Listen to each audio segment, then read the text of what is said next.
Hello, good evening. आज 14 अप्रैल है, तो आज मैं शेयर मार्केट के डिफरेंट जो लोग होते हैं, मेन जो लोग होते हैं, उनके बारे में थोड़ा-सा ब्रीफ में बताना चाहूँगा और उनकी समस्याओं के बारे में आपसे बात करना चाहूँगा। सबसे पहले तो होता है इन्वेस्टर, ट्रेडर, एंकर जो टीवी के होते हैं, फिर जो एनालिस्ट आते हैं टीवी पे या फिर सोशल मीडिया में जिसमें टेक्निकल और फंडामेंटल का समावेश होता है और जो सोशल मीडिया वाला है, वो वाला एंगल है, वो भी हम आज थोड़ा-सा टच ऑन करेंगे। तो इन्वेस्टर और ट्रेडर ये दोनों मेन हैं, क्योंकि पूरी जो भी चीज़ आपको लुभाने की या समझाने की या किसी भी एंगल से हम बात करें तो ये दोनों के लिए ही ये बाकी के सब बने हुए हैं। तो सबसे पहले आते हैं हम छोटा-सा ही मैं यहाँ पे किसी को क्रिटिसाइज़ नहीं कर रहा हूँ, मैं सिर्फ जस्ट एक बात कर रहा हूँ, जैसे कि एंकर होते हैं, टीवी एंकर होते हैं।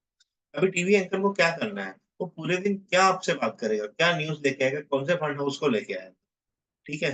तो वो क्या करेगा? वो सबसे पहले तो आधा पौना घंटा, 1 घंटा अपनी राय बोलेगा बाज़ार के ऊपर, जिसमें वो सारे लेवल ऊपर-नीचे के सारे दे देगा। अगर इसके ऊपर जाएगा, नीचे जाएगा तो सब बोल देगा और उसमें वो अपनी स्पेशल पिक भी देगा या जो भी है। कभी चलेगी, कभी नहीं चलेगी। चलेगी तो वो आपको 4, 5, 6 बार सुनाई जाएगी कि हमने ये बोला था और आपको ये लेना चाहिए था और नहीं चलेगी तो उसकी बात भी नहीं की जाएगी। तो ये एक नॉर्मल सी बात होती है। तो क्या हमें उन्हें इन्हें सुनना बंद कर देना चाहिए? नहीं। हमें डेफ़िनेटली उनको सुनना चाहिए ताकि उनके व्यू पॉइंट्स और जो न्यूज़ है उनसे रिलेटेड वो हमें कुछ-कुछ समझ में आ सके। दूसरे होते हैं एनालिस्ट जो टीवी पे आते हैं। अभी टीवी में एनालिस्ट आने वाले भी बहुत अलग-अलग कैटेगरी के होते हैं। एक तो जो टीवी के साथ बैठे हुए रहते हैं, मतलब उनको घड़ी-घड़ी पूछा जाता है या वो घड़ी-घड़ी कॉल देके जनरेट करते हैं। अभी मैं आपको बताता हूँ जैसे फंडामेंटल एनालिसिस होता है, तो वो कुछ सालों के लिए या कुछ महीनों से सालों के बीच के लिए बनाया गया होता है। मतलब उसका जो व्यू होता है वो उस तरीके से रहता है। लेकिन अगर आप वो टीवी पे अगर आ रहे हो और आपको कंपल्सरी आपको कोई ना कोई पिक देनी है, तो आप क्या करोगे? आपको कंपल्सरी 3, 4, 5, 6, 7 कंपनी अगर दिन की निकालनी है, तो आप किस तरीके से निकालोगे? तो आपका वो फंडामेंटल एनालिसिस आपको उस एंगल से बैंड करके करना पड़ता है। तो ये एक थोड़ी-सी फंडामेंटल एनालिसिस की टीवी में प्रॉब्लम हो जाती है। तो वो बोलता तो सब कुछ है, लेकिन उसको वहाँ पे टारगेट भी देना है, स्टॉप लॉस भी देना है। तो वो अपने उस हिसाब से उस एंगल से छोटा-सा 2-5% का 60% का टारगेट दे देगा और 2-5% का स्टॉप लॉस देके आपको उसकी पूरी इन्फॉर्मेशन दे देगा। अब इनको सुनने से हमको कंपनी के बारे में थोड़ी-सी नॉलेज होती है, पर वो थोड़ी-सी नॉलेज ही होती है और हमें उन उन उसपे कूद नहीं जाना चाहिए। दूसरे होते हैं टेक्निकल एनालिस्ट। अभी टेक्निकल एनालिस्ट किस तरीके से होते हैं? तो टेक्निकल एनालिस्ट का एक्चुअली जो टेक्निकल एनालिसिस वर्क होता है, तो नॉर्मली टेक्निकल एनालिसिस के बेसिस पे ट्रेड नहीं लिए जाते। टेक्निकल एनालिसिस समझ के लिए होता है। जैसे डाउ थियरी है, आपका व्यू पॉइंट्स है, तो आपको एंट्री और एग्जिट में ये मदद करते हैं। लेकिन अभी आपने टीवी पे टेक्निकल एनालिस्ट को बुलाया हुआ है, तो वो उसको 5 मिनट की चार्ट चार्ट देखनी पड़ेगी, 15 मिनट की देखनी पड़ेगी, 1 घंटे की, 2 घंटे की चार्ट देखेगा, तब जाके वो आपके लिए दिन में 3, 4, 5 कॉल जनरेट कर पाएगा या 8 से 10 कॉल भी जनरेट कर पाता है। तो यहाँ पे उसके सक्सेस रेशियो कम हो जाते हैं। ऐसा नहीं है कि उनको नहीं आता, पर उनकी भी मजबूरियाँ होती है कि उनको भी आपको ये सब समझाना पड़ता है। अब आते हैं सोशल मीडिया वाले।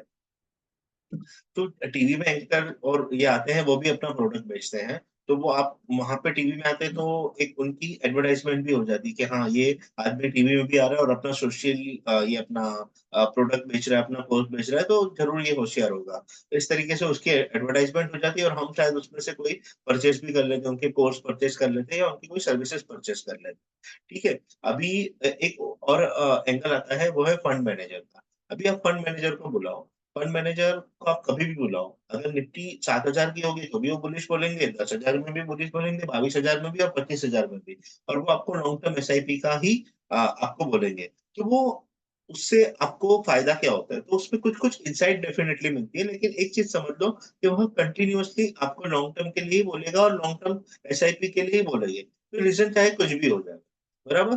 तो इसका कोई मतलब नहीं मिलता और इसमें भी अगर आप देखोगे तो कुछ एनालिस्ट जितना आप सुनना चालू करोगे तो कुछ एनालिस्ट हमेशा मंदी की बात करेंगे, कुछ एनालिस्ट तेजी की बात करेंगे। तो आपको बहुत सारी चीज़ें समझ में आना शुरू हो जाता है। अभी आ जाते हैं सोशल मीडिया। आजकल ये सोशल मीडिया का ज़माना बहुत ही खतरनाक हो गया है। सब लोग अपने स्क्रीनशॉट प्रॉफ़िट और लॉस के डालते रहते हैं कि भैया 1 करोड़ आ गया, 2 करोड़ हो गया और हम पागल की तरह वो मान लेते हैं कि हाँ, उन्हें आया होगा।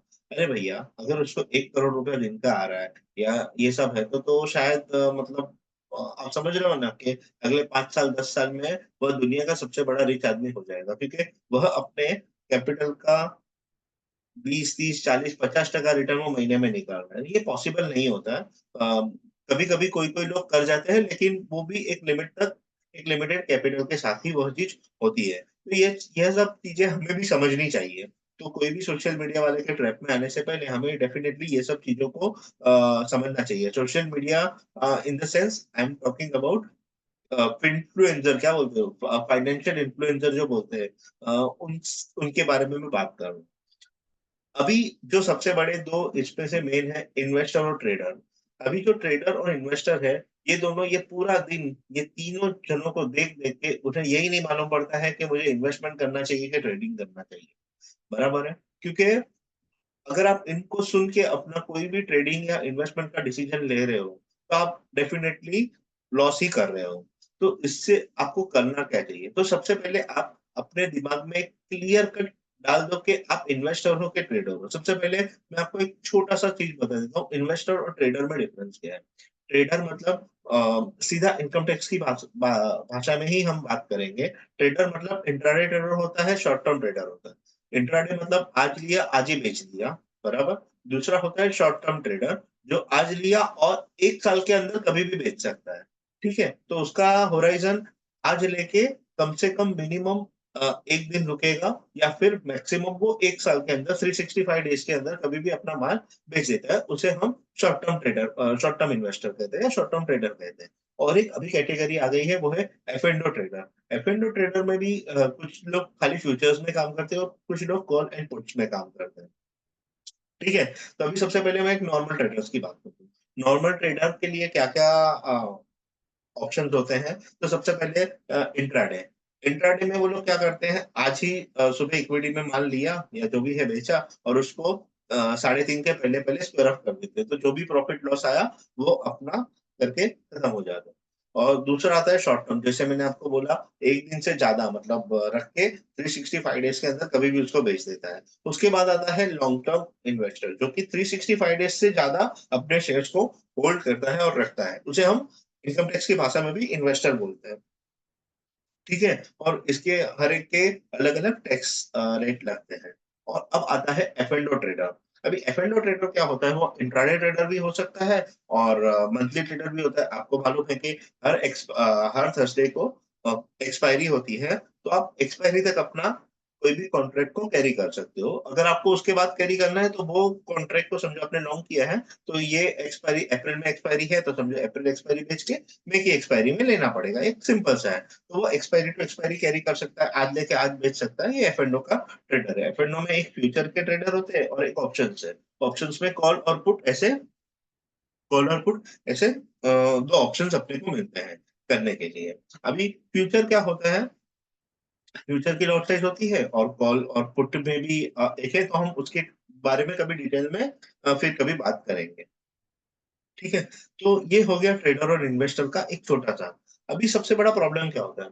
कि समझो आज मैंने कोई टीवी एंकर को बोला कि समझो ये एक्स-वाई-ज़ेड चीज़ अच्छी है या ये जो मैं जो 10-12 स्क्रिप्ट बोल रही हूँ ये आने वाले इंडिया के 10-20 साल के लिए बहुत अच्छी कंपनी है, ऐसा-ऐसा तो वो 15-20 कंपनी आपको दे देंगे या 10 कंपनी आपको दे देंगे। अभी उसका कोई ये नहीं है, वो सिर्फ़ अपना एक एनालिसिस बता के आपको छोड़ देंगे।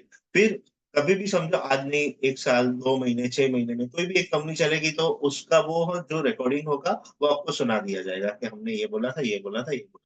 मैं ये नहीं बोल रहा हूँ कि वो लोग गलत बोल रहे हैं, वो भी राइट होते हैं, लेकिन उनका एक आपको क्या करना होता है, उनका एनालिसिस को समझना होता है कि वो क्या बेसिस पे आपको ये सब चीज़ें बता रहे हैं और समझा रहे हैं। जभी आप ये सब समझोगे, ये सब जानोगे, तब जाके आप बेहतर इन्वेस्टमेंट या ट्रेडिंग डिसीजन ले सकते हो। अभी हम अपनी बात करते हैं क्योंकि कैसा होता है कि हम लोग हमेशा दूसरे पे ही ब्लेम करेंगे। जैसे अगर हमने ट्रेड लिया, अरे रे! वो तो ये एंकर ने बोला था इसके लिए अभी देखो ये तो कभी बाय का बोल रहा है, कभी सेल का बोल रहा है, कभी वो बाय का टैब चला रहा है, कभी सेल का टैब चल देखिए ये सब कोई कुछ भी करे, एक चीज़ समझ लो कि पैसा हमारा लगा है, हमें ही देना पड़ेगा और वो अपना जो बेस्ट काम होता है वो अपने हिसाब से वो कर रहे हैं।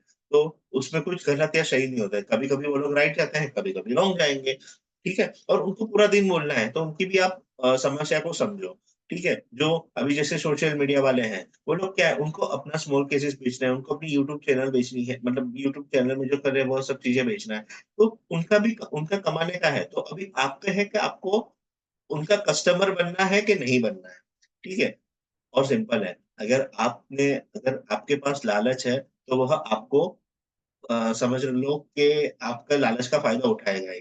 मतलब आप हमेशा पूछोगे ना कि अगर समझो आप बोलोगे कि भई मुझे मेरे पास समझो 1 लाख रुपए हैं, तो मैं 1 लाख का 10 लाख रुपए कैसे बनाऊँ? आप देखोगे कि आपके पास 50 जन आ जाएँगे आपको ये 1 लाख का 10 लाख किस तरीके से बनेगा शेयर बाज़ार में बताने के लिए, चाहे उसने बनाया हो कि ना बनाया हो। अब क्या करें? हम इस उलझन में से कैसे निकलें? तो यह सब क्वेश्चन्स हमको खुद को पूछने पड़ते हैं। हमें यह सब चीज़ों को डीप में जानना पड़ता है कि आखिर ये सब चीज़ें चल कैसे रही है। ठीक है? अभी हम बात करते हैं इन्वेस्टर और ट्रेडर की। तो सबसे पहले आपको अपने दिमाग में एकदम क्लियर कट अ, ये हो जाना चाहिए कि आप इन्वेस्टर बनना चाहते हो कि ट्रेडर हो और आप शेयर मार्केट में आए किस लिए हो। अगर आपके पास ये क्लैरिटी है तो आपको कोई आगे बढ़ने के लिए नहीं रोक सकता या फिर मैं ऐसा कह सकता हूँ कि आप यहाँ से फिर डाउनसाइड में नहीं जा सकते ज़्यादा। ठीक है? ये सिर्फ़ मैं आपको समझाने के लिए बोल रहा हूँ, तो मेरे स्टेटमेंट को मत पकड़ना, आप समझने की कोशिश करना। कैसा होता है कि आप यहाँ पे क्यों आए हो शेयर मार्केट में, ये आपका क्लियर कट समझ होना चाहिए। बहुत जन बोलेंगे कि मैं ये करने आया हूँ या फिर मैं बाज़ार को समझने देखिए सिंपल है, आप शेयर बाज़ार में इन्वेस्टर हो या ट्रेडर, आप सिर्फ़ और सिर्फ़ पैसे कमाने के लिए आए हो। ठीक है? अभी इसके साथ जो भी आपको सीखने को मिल रहा है, यह आपका बोनस है। तो जैसे आपको क्लैरिटी मिलती है कि आप समझो इन्वेस्टर बनना चाहते हो या फिर आप ट्रेडर बनना चाहते हो। अगर आप इन्वेस्टर बनना चाहते हो, तो मैं बोलूँगा आप न्यूज़पेपर को पढ़ो बहुत सारे मतलब आर्टिकल्स आते हैं या म्यूचुअल फंड्स के जो लेटर्स आते होंगे, ये सब चीज़ों को पढ़ो। आप देखो कि दुनिया भर में क्या हो रहा है, किस तरीके से सब इंडस्ट्रीज़ चेंजेज़ हो रही है, एआई का इम्पैक्ट क्या हो रहा है। बहुत सारी चीज़ें हैं जो आपको पढ़नी चाहिए अगर आपको इन्वेस्टर बनना है। और दूसरी बाजू हो रहा है ट्रेडर। तो अभी आप अगर ट्रेडर बन रहे हो, तो आप ट्रेडर का मतलब क्या है? कि मैं ये लेके बेच दूँगा, ठीक है? अभी वो उसका टाइम फ्रेम होता है 1 दिन से लेके 365 दिन के अंदर, ठीक है? तो अभी आप ये सोचो कि मैं क्या कर रहा हूँ? अभी समझो आप एफ-एंड-ओ में करना चाह रहे हो, नॉर्मल इक्विटी में करना चाह रहे हो, स्विंग ट्रेडिंग करना चाह रहे हो, अपनी समझ के बेस पे कोई ट्रेडिंग करना चाह रहे हो, आपका कोई डेटा एनालिसिस है, उसके बेस पे ट्रेडिंग करना चाहते हो, तो ये सब आप क्लियर कट अपने दिमाग में रख लो। जैसे ही आप ये सब चीज़ों को रख लोगे, ये सब चीज़ों को समझ लोगे, उसके बाद क्या होगा, उसके बाद आपके पास एक क्लैरिटी हो जाएगी कि हाँ, इस तरीके से है। अभी जैसे अगर आप ट्रेडर बनना चाहते हो तो मैं आपको एक रेमिनिस्सेंस ऑफ अ स्टॉक ऑपरेटर करके एक बुक है, मैं आपको डेफिनिटली सजेस्ट करूँगा कि आप ये बुक को पढ़ें। उसके बाद है ट्रेडिंग इन अ ज़ोन करके एक बुक है, आप उस बुक्स को पढ़ो। आप ट्रेडर हो या इन्वेस्टर, आपको बुक्स को डेफिनिटली पढ़ना चाहिए, ठीक है? एक अच्छा ट्रेडर एक अच्छा ऑब्जर्वर होता है। तो आप प्राइस को ऑब्ज़र्व करो। हर जगह पे किस तरीके से ट्रेडिंग हो रही है, वो समझने की कोशिश करो। आप कौन से एरिया में जा रहे हो और वहाँ पे क्या हो रहा है, उसे समझने की कोशिश करो। ऐसा नहीं है कि समझो आपने नया-नया टेक्निकल एनालिसिस सीखा और आपने बोला ब्रेकआउट आया है तो चलो मैं सीधा ये ट्रेड ले लेता हूँ। नहीं, अगर ब्रेकआउट आया है तो देखोगे पहले कभी ये ब्रेकआउट आया था तो अगर ये ब्रेकआउट आया था तो तभी उसने किस तरीके से रिएक्ट किया था? क्या वो इस बार भी उस तरीके से रिएक्ट करेगा? तो आपके पास काफ़ी सारा मतलब बोलते हैं ना पॉइंट ऑफ एनालिसिस रहेगा। तो आपको अपने आप से क्वेश्चन पूछना पड़ेगा, आपको मार्केट से क्वेश्चन पूछना पड़ेगा और आज के तारीख में चैट जीपीटी है या फिर ग्रुप है, आप वहाँ से भी एक समझ ले सकते हो। आप बहुत सारी किताबें पढ़ो, बहुत सारी समझे पढ़ो। अगर आप चार्ट्स को समझना चाहते हो तो चार्ट को समझ के करो। अगर आप एफ-एंड-ओ में ट्रेडिंग करना चाहते हो तो चार्ट के साथ-साथ आप ऑप्शन एनालिसिस भी कर सकते हो कि कॉल और पुट में क्या हो रहा है, किस तरीके से हो रहा है, पुट कॉल रेशियो किस तरीके से चल रहा है। फिर फ्यूचर का ओपन इंटरेस्ट क्या चल रहा है, उसके वॉल्यूम और प्राइस का बिहेवियर किस तरीके से है। आपको बहुत सारी चीज़ों को देखना चाहिए। अगर आप शेयर बाज़ार में ट्रेडिंग या इन्वेस्टमेंट कर रहे हो और किसी के टिप पे काम कर रहे हो, तो मैं आपसे कहना चाहूँगा कि कृपया करके ये सब काम बंद कर दो क्योंकि वहाँ पे आपके पैसे नहीं बनते। और अगर आपका कोई दूसरा बिज़नेस है अच्छा खासा, तो मैं आपको ये डेफ़िनिटली सजेस्ट करूँगा कि आप उसमें ज़्यादा ध्यान दो। और साइड बाय साइड आप जो एसआईपी चल रही है या जो भी है, उसको थोड़ा-थोड़ा करो और साथ में आप ज़्यादा से ज़्यादा किताबें पढ़ो। आप अभी जैसे सोशल मीडिया है, पॉडकास्ट है, तो पॉडकास्ट में आप देखो कि बड़े-बड़े इन्वेस्टर या बड़े-बड़े ट्रेडर के पॉडकास्ट आपको अवेलेबल होते हैं। तो आप वो सब पॉडकास्ट को सुनो। अच्छी किताबें जानकर देखो कि एक ट्रेडर का माइंडसेट किस तरीके से होता है। बुक्स पढ़ने से, पॉडकास्ट सुनने से आपका माइंडसेट है वो डेवलप होता है और वो माइंडसेट ही आपको फ्यूचर में अच्छा ट्रेडर या इन्वेस्टर बनने में मददरूप हो सकता है। और हो सके तो किसी के भी ढाँचे में ना आओ। आप किसी को भी ये मत बताओ कि भई आपके पास कितना पैसा है और आपको उसको किस किस तरीके से ग्रो करना है। क्योंकि वहाँ पे आपको 80-90% प्रोबेबिलिटीज़ हैं कि वो लोग आपसे आपको कोई कोर्स बेच देंगे या अपना कोई स्मॉल केसी से कुछ भी ऐसा कोई चीज़ें बेच देंगे। मैं सिर्फ़ ये एक रेफ़रेंस पॉइंट के लिए एक समझ के तौर पे ही बोल रहा हूँ। मैं यहाँ पे किसी को भी कुछ कहना नहीं चाहता। तो आप बने तब तक अपने आप से सीखना पसंद करो। कितनी सारी किताबें हैं, अच्छे से अच्छे टेक्निकल एनालिस्ट जो हो चुके हैं, उन्होंने अपनी किताबें लिखी हुई है। तो आप वो किताबों को पढ़ो। एक ट्रेडर के माइंडसेट को समझो कि वो किस तरीके से सोच रहा है, समझ रहा है। आखिरकार ट्रेडिंग होती क्या है? अगर आप इन्वेस्टर हो तो इन्वेस्टमेंट किस तरीके से की जा सकती है? और आने वाले समय में जैसे एआई है तो बहुत सारी जॉब को ले लेगा या बहुत सारे बिज़नेसेस में प्रॉब्लम आ सकती है तो आप वहाँ पे किस तरीके से सर्वाइव कर सकते हो? आप पढ़ो कि चाइना में क्या हो रहा है? आप पढ़ो कि यूएसए में क्या हो रहा है? जितना ज़्यादा आप पढ़ोगे, जितना ज़्यादा आप समझोगे, उतनी ज़्यादा आपकी क्लैरिटी बढ़ेगी। और अगर आप ट्रेडर बन रहे हो तो एक चीज़ हमेशा याद रखना, अगर आपने कोई स्टॉक्स लिया है ट्रेडिंग के लिए और अगर वो नीचे गया है, तो आपका मैक्सिमम 10 से 20% का ही स्टॉप लॉस होना चाहिए या फिर जो भी आपने स्टॉप लॉस निर्धारित किया है, वो स्टॉप लॉस आने पे उसे बेच दो। ज़बरदस्ती उसे लॉन्ग टर्म में मत रखो।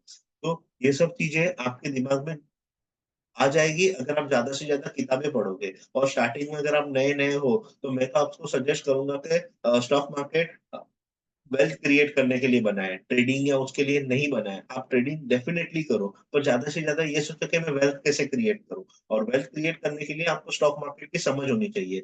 नहीं है, तब तक आप बेशक इसमें म्यूचुअल फंड का सहारा ले सकते हो, जिसमें एसआईपी कर सकते हो और उसमें भी एसआईपी में भी अच्छे फंड हाउसेस को लो। ऐसा नहीं कि कोई भी आपने यूलिप का प्लान ले लिया या कुछ भी नहीं। आप समझ से जिस भी एडवाइज़र के पास आप जा रहे हो, उससे पूरी समझ लो और समझ आप कैसे लोगे ये समझ? तो सबसे पहले आप जाओ चैटजीपीटी में कि भई मुझे इतना-इतना इन्वेस्टमेंट करना है या फिर मुझे ये जो भी आपका है पूरा क्वेश्चन करो और वो क्वेश्चनेयर आप तैयार रखो। जब भी आप किसी फंड मैनेजर से मिलोगे या फिर जो आपके फाइनेंशियल एडवाइज़र है वो आपसे मिलेगा और आपको बताएगा।